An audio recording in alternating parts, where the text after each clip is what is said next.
villagers of Blabutar bring the best of what they can grow and buy to offer to their Hindu gods, seeking forgiveness for a crime they cannot comprehend. They call it Bali, and what the world sees as a vicious attack by Islamic terrorists, they see as a punishment, a warning, and a sign of their own spiritual failure.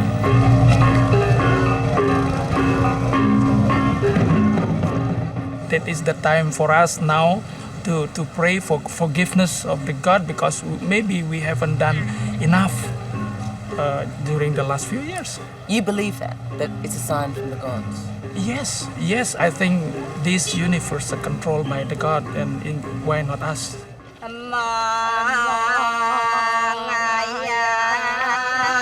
It is an extraordinary response to an act of overwhelming evil, which killed 39 Indonesians, at least a half of them Balinese.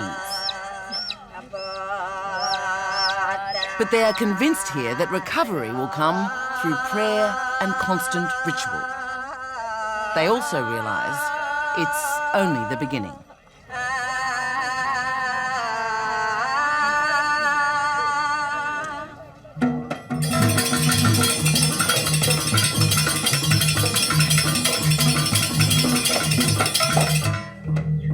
The king of the demons, Kala Ludra, frolics with his foot soldiers, gleeful at the prospect of destroying the world.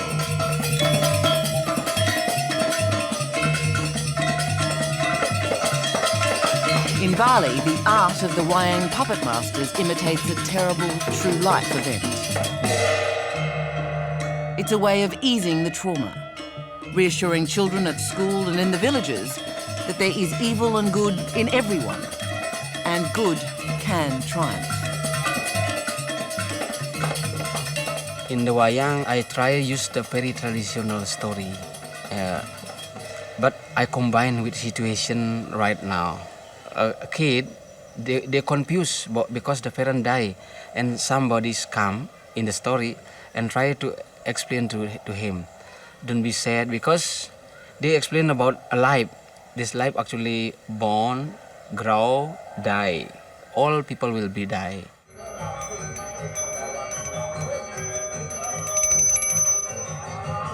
Holy water to bless the faithful, to drive away the demons, to restore the cosmic order.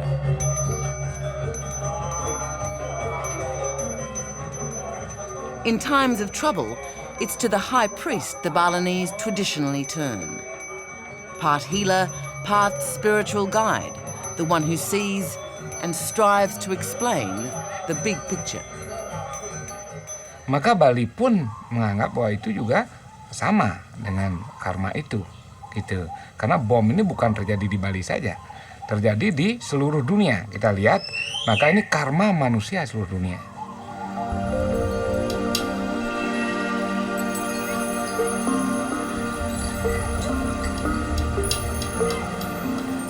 If bad karma is the undoing of Bali, then perhaps this is what's behind it.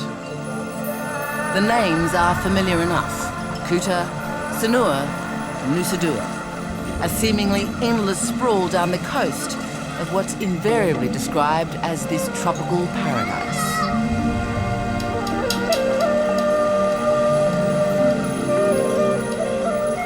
As you know, the occupancy rates are low throughout the island. So Sudabia Bagus knows success, at least in this material world. 3 upmarket resorts, attracting tourism's top enders. But long before Bali, Bagus warned of his island's over-dependence on tourism. Tourism is still very good sources for us. Tourism is still bringing us a very good opportunity, but we cannot only live on tourism. Actually, we should not go back, but we have to find what is the best way now to do in agriculture. To prove his commitment, Bagus has become a farmer himself, or at least a farm manager with big dreams. Ya, yang terberat kuda biasanya dia bisa dapat. This 3-hectare plot on Bali's north coast yields enough vegetables, flowers and fruit to make his own hotels self-sufficient. And the benefit of a shift back to agriculture would not be purely economic. They are becoming more and more, let's say, like people who consumes a lot of things. So therefore, I think this is a sign from the God also that we have to think back into the originality of the style of life. Nobody want to be a farmer. But now people are talking about the But need also to. not only that, but the land is no longer belongs to the Balinese. They already sold the land. Degung Santakama is a Balinese maverick, an intellectual who became a magazine editor so he could argue against the stereotypes, like his people's deep affinity with agriculture. It's a sweet talk. It's like urban romanticism. Yeah. To go back to the land. Of course, they just like Western romanticism, to see the everything green, agrarian green paradise like that. But the land is no longer belong to the Balinese. You have to remember that.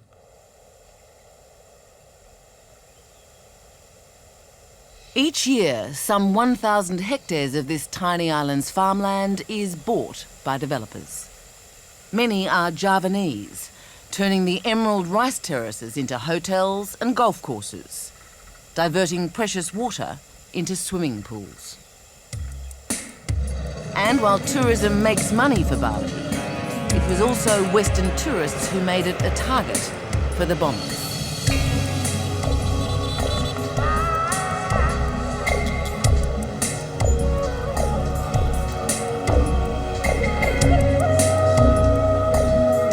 Year-old Ilu is having a night out, just 1 kilometre from where her father, a taxi driver, perished outside the Sari nightclub. Patrons are few, but they've come together tonight to launch a foundation for the widows and children of those who died. Sekarang masih bingung, sedih, gimana ya kehilangan bapak, gimana kan kayaknya masih nggak percaya kalau bapak itu udah nggak ada gitu. On the Kuta strip, amidst the thumping bars and restaurants, a makeshift memorial is all that remains of Paddy's Bar and the Sari Club. Behind the bright lights, the Balinese mourn their dead. 25-year-old Leniasi and her 2 young children must now fend for themselves, sharing this tiny rented room.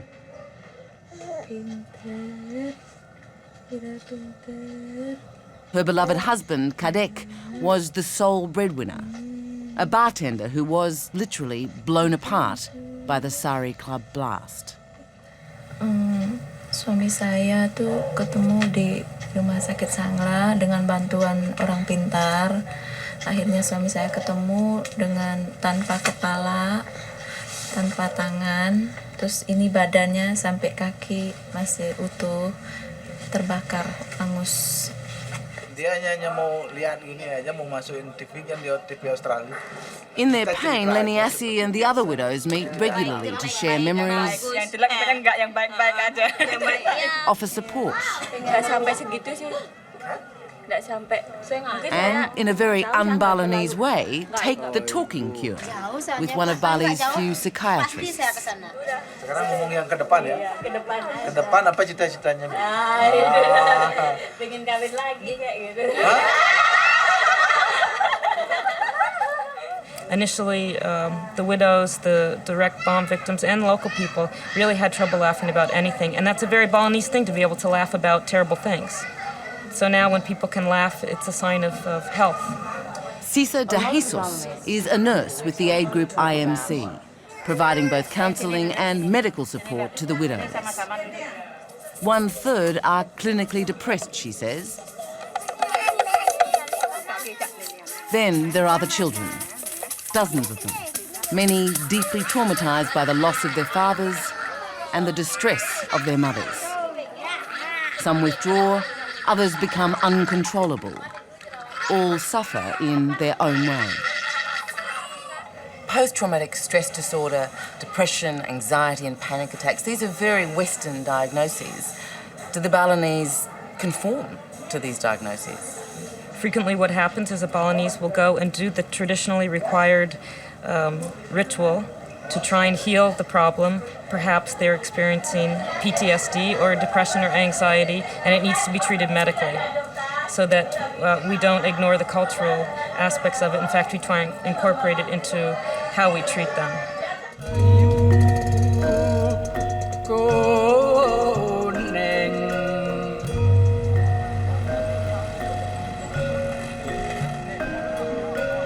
The shockwaves of Bali stretch beyond the immediate victims in the city, out to the villages, where thousands of young Balinese sit idle and angry, sent home when their jobs disappeared.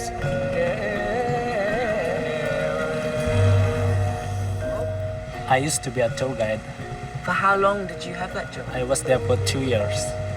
And they just fired you? Yes, fired.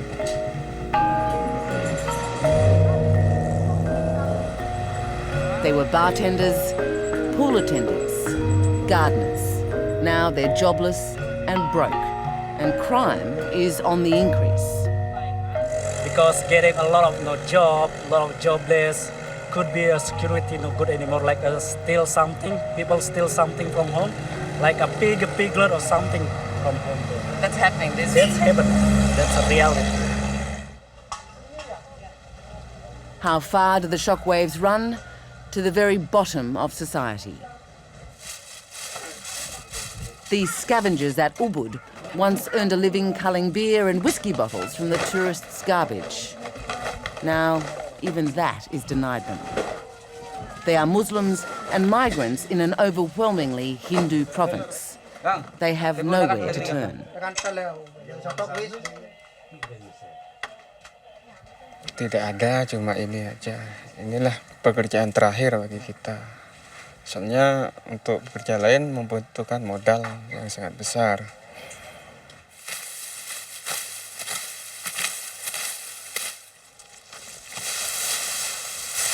And the waves push not just deep, but wide. Each village feels the loss. The farmers who supplied the hotels with meat and vegetables. The makers of handicrafts. The weavers and painters.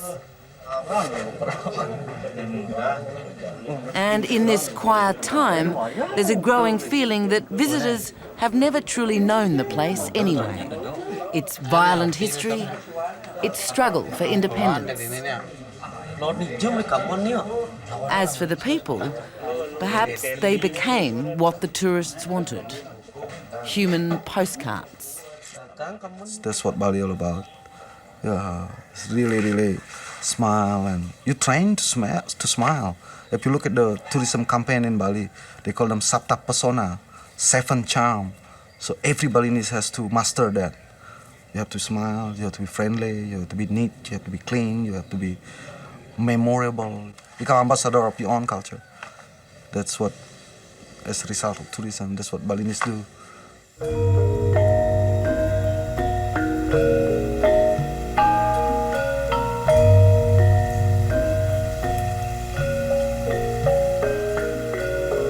Bali is a place which accepts, even values, the unexplained. Like the white herons of Petulu, which have landed in the same place each evening for close to 40 years. No one asks why. It is, they say, a blessing from the gods.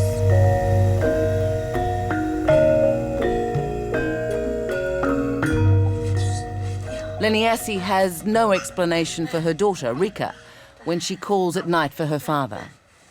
But this is what the young widow tells herself. Saya nggak tahu. Saya pasrah aja sama yang di atas. Saya akan berusaha keras untuk biaya hidup anak-anak saya dan memberikan perhatian kasih sayang pada anak-anak saya. Saya berusaha keras dan saya selalu berdoa sama yang di atas saja. And Cisa, the professional nurse, what does she tell the little ones? What is the rational explanation for what happened on October 12? And this little girl is very open, and she comes to the office and she says to me, I miss my mommy. And where is my mommy? She's very aware that there's a loss in her life, and she doesn't yet know how to fill it. What's her name? Her name's Dinda. Is that her, the little girl in the pink dress? That's her. And what do you say to her? I say, I imagine you do miss your mommy. What else can you say?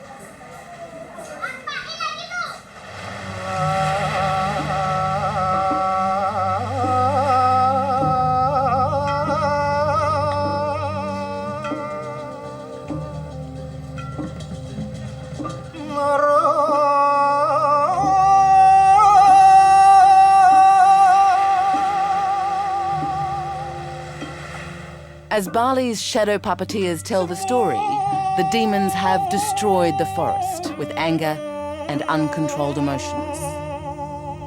A mother deer turns to save its starving young. The moral for the Balinese is that with love and compassion, they can survive the greatest of adversity.